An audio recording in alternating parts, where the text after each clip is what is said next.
Candy, trauma, salade, sans bonbons, sans fruits parce que j'en ai pas, mais j'ai plein de lait premier âge périmé de mon fils. Écoutez, j'ai des traumas du lait périmé, on est parti. Je m'appelle Emilia et quand j'avais 5 ans, j'ai été placée en famille d'accueil. Cette même famille d'accueil m'a forcée à dire devant le juge que ma mère me faisait des attouchements sexuels alors que ma mère ne m'aurait jamais touchée dans ce sens-là. Ils m'ont également menacé de me frapper le soir si je le disais pas lors du jugement. Donc ne comprenant pas le sens de ces mots à cette époque-là, j'ai décidé de dire au juge que ma mère me faisait des attouchements parce que j'avais peur d'être frappée le soir. Le comble dans tout ça, c'est qu'ils m'ont quand même frappée parce qu'ils m'ont pas cru que je l'avais dit. Ça a tout de même entraîné des poursuites judiciaires pour ma mère, je ne la voyais plus. Et le comble du comble dans tout ça, c'est que ce n'était pas ma mère qui me faisait des attouchements, mais la femme de la famille d'accueil pour essayer d'inculper ma mère. Tout ça pour toucher plus d'argent, parce que si ils m'ont plus et que je voyais moins ma mère, ils touchaient plus d'argent. Pour fêter ça, j'ai ramené du Galia Calisma relais allaitement. C'est toujours Emilia parce que j'ai pas d'amis pour faire cette traîne. Quand je suis rentrée de cette fameuse famille d'accueil, ma mère était enceinte de ma soeur. Elle ne souhaitait pas reproduire les mêmes erreurs qu'elle a fait avec moi, du coup elle m'en a voulu jusqu'à mes 18 ans, de ce que j'ai pu dire en propos devant le juge quand j'en avais 5, que je me faisais frapper et que j'étais pas consciente de mes dires. Donc elle m'a mise de côté, elle m'a traitée comme une moins que rien, m'a rabaissé plus bas que terre et même frappée de temps en temps parce que c'était amusant, pour pouvoir traiter ma soeur comme une princesse et qu'elle n'ait pas de traumatisme à son tour. Du coup pour fêter ça, j'ai ramené du Modilac Docea premier âge.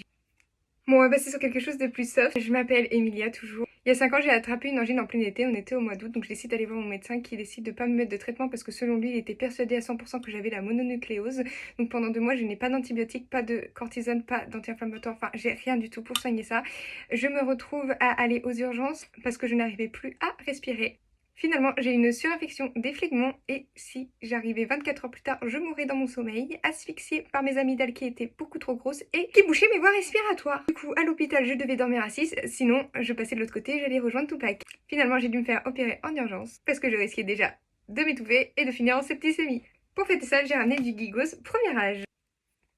Je m'appelle toujours Emilia, voilà, j'ai pas changé entre temps. Mon père a décidé de partir de ma vie à l'âge de mes 4 ans, donc c'est devenu mon géniteur et plus mon père. Mais à l'âge de mes 15 ans, j'ai quand même souhaité reprendre contact avec lui. Donc je savais où il travaillait, je connaissais son nom, son prénom, son âge si vous voulez, j'ai sa date de naissance carrément. J'ai décidé d'aller voir sur son lieu de travail, attention, c'est un lieu public donc je pouvais y accéder. Lorsque je suis arrivée et que son collègue l'a appelé et qu'il a dit mon nom, mon prénom, il a dit qu'il ne me connaissait pas. Alors qu'à chaque fois que j'allais aux urgences, il passait me voir pour voir comment j'allais. Il venait pas me parler, attention, hein, je précise, hein, juste il passait devant quand il voyait mon nom sur la liste d'appels. Pour fêter ça et ce gros vent de l'espace, j'ai ramené du blé d'Ilé premier âge. Pour vous rajouter un petit peu de croustillant, quelques années plus tard, j'ai fini par travailler avec lui. Il ne m'a jamais dit bonjour. On travaillait dans le même service.